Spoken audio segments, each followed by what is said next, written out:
exactly 245. That's the top of the cable duct. Look at this beautiful weather here, guys. Welcome back to the off-grid garage here in sunny and end of winter. And we have 26 degrees today and basically 2 suns in the sky. So much power now. Yeah, today we are back in the battery and system room, and I'm going to mount these cable ducts now to the wall here. So we have determined the height of the circuit breaker in one of the last episodes. So let's set up the laser to make the perfect straight and horizontal line. That is exactly here. There, we are exactly on the mark. Well, thank you very much for all your comments and suggestions and ideas in one of the last videos when we mounted the aluminium panel here and I introduced you a bit more to this new project. And some people were a bit concerned about the air condition being directly above our electrical installation here for the battery connections. And yes, while this is a concern, it is already being addressed. So under this air condition will be a trip tray. It's hard to say, a trip tray. This is like a small shelf with a tray, and inside the tray is a water sensor. As soon as there's any water in there, it will turn off the air condition and sends me a notification on the mobile phone. And also this trip tray has a little hose on one of the sides, so if it fills up with water, the water will go through this hose, controlled down into, I don't know, maybe just on the floor. Probably I put it all the way across there and then it goes to the outside world. And then some other people suggested not to go across the ceiling over to the battery shelf, but instead do a little trench here in the concrete floor and then go up to the battery shelf this way. I think it is a bit shorter. I think this is actually the longer way. From here I'm going up, across and down to this height. While here I have to go all the way down, which is a longer way already. This is pretty much the same as on the ceiling, but then we've got the full height of the battery shelf, which is more than coming down from the ceiling. So it will be actually a longer way. And imagine this mess, cutting into the concrete and having a duct running in here. I mean, I could see this potentially being very nice because we could have a glass floor on top of this duct and some blue lights inside, and the cables would be perfect all in one line in this glass cable duct. But nah, the mess, the dust will be insane. So I definitely go over the ceiling here. This is the easiest way, and then down.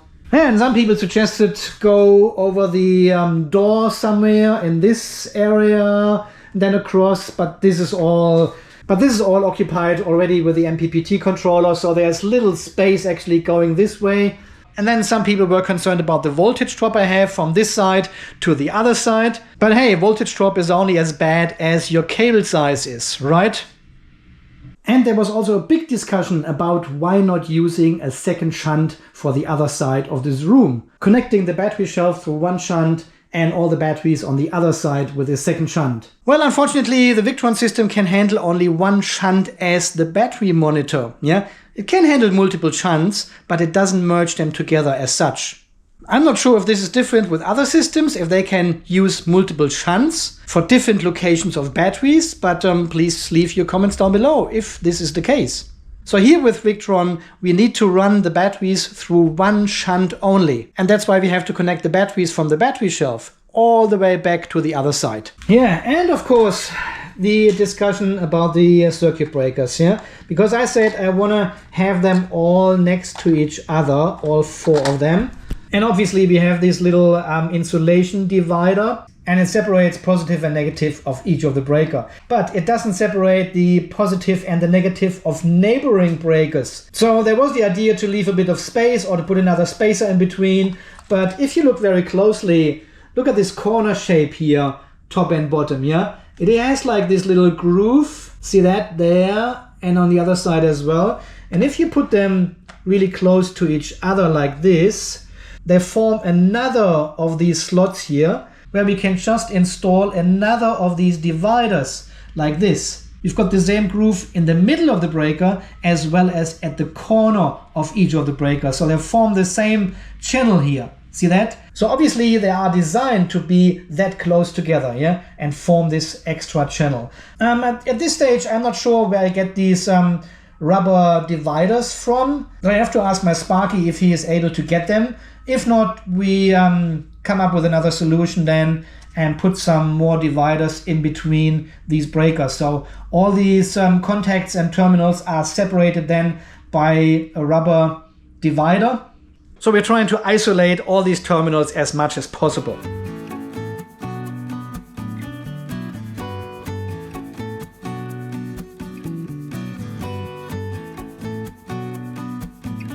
So we are going to use these self-tabbing screws here. And the only thing we need to do is drill a 4.2 millimeter hole into the aluminium panel. And they will self-tab into this hole, leaving a nice M5 thread. Very convenient. I'll link them down below. But before we do that, because this is so satisfying,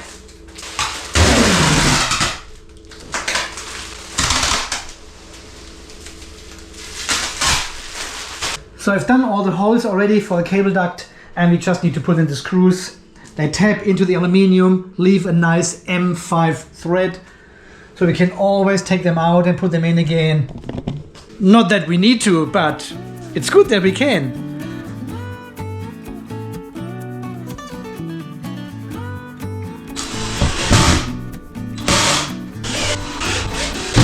Bombenfest! So this green line gives us an idea where we have to go across the ceiling and coming down on this side again. So I've marked this already here with a black pen, and I've also marked 245 millimeters from this cable duct up here. So this is exactly the height of the circuit breaker, including these dividers. So maybe I give it another 2 millimeters of slack. So go just a tiny bit higher, but it doesn't really matter. This is rubber anyway. So this is where the breakers will be. Let's put another cable duct up here. I'm not sure how long. Well, this was actually a bit of an experiment. I told my channel members already the full scale of this installation here, but I've told you, the public, only 1/4 of the truth. Yeah, so this was the original idea I told you, having 4 circuit breakers and a Victron Energy Lynx power in, bus bar up here, cable duct in between, cable duct underneath here, and then the battery connector somewhere down here. And I told my channel members, let's see how many comments do we get where people say, well, Andy, this is a waste of space. You got all this space and you're putting 4 breakers and 1 bus bar only up on this wall. And only one person said, I want to see 4 of the Victron Lynx bus bars.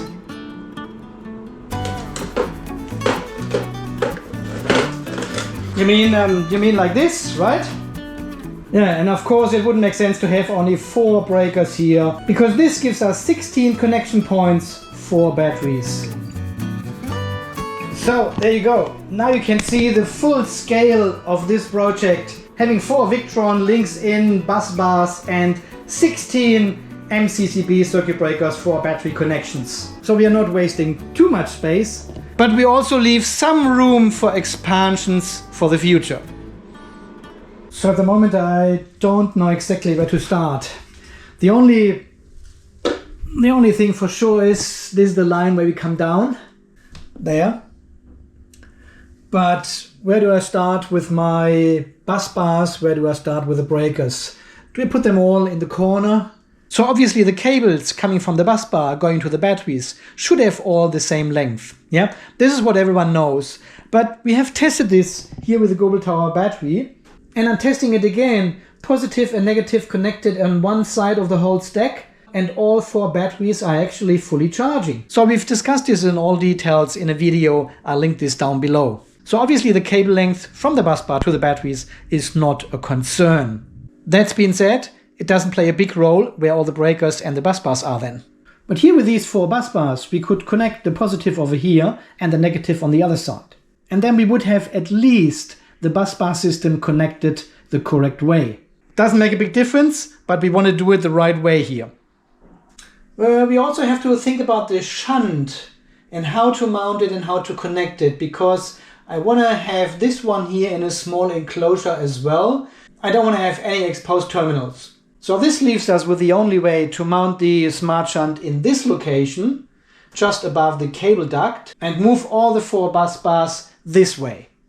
Well, for pure aesthetic reasons, should we put the bus bars right in the middle of this aluminium panel and the breakers underneath, so it's nice and centered?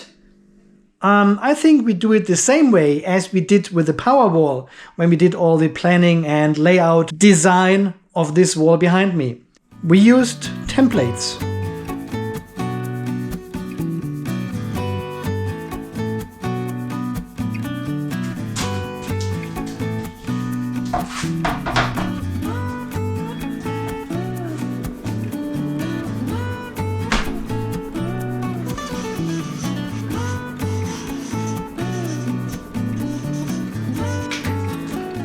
Now I can play around.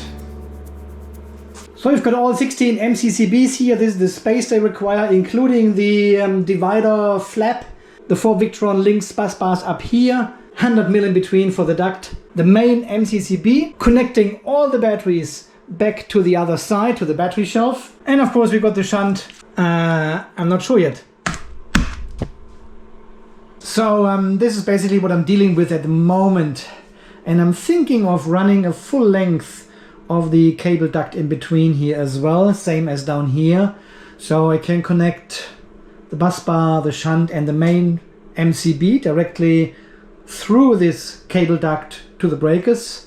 I can theoretically stop here with a cable duct as well, because I've never used this part here. But I have enough 100 by 75 cable duct here to do that. Of this cable duct I've got 4 full lengths with 4 meters each. So now the big thinking process starts. This is my smart shunt here and the case around it. Probably big like this only. I may move this one closer to the bus bar and connect it with a smaller bus bar directly between the shunt and the main bus bar. Doesn't need to be a cable, can be also a bus bar. So there are options, right? Okay, my friends, I think this is as far as I go today. I have to sleep over this, think about it, stand here, sit here, look at it. This is what I mainly did with the battery shelf as well. Just standing in the garage and looking at an empty shelf and imagining how it should be when it's ready.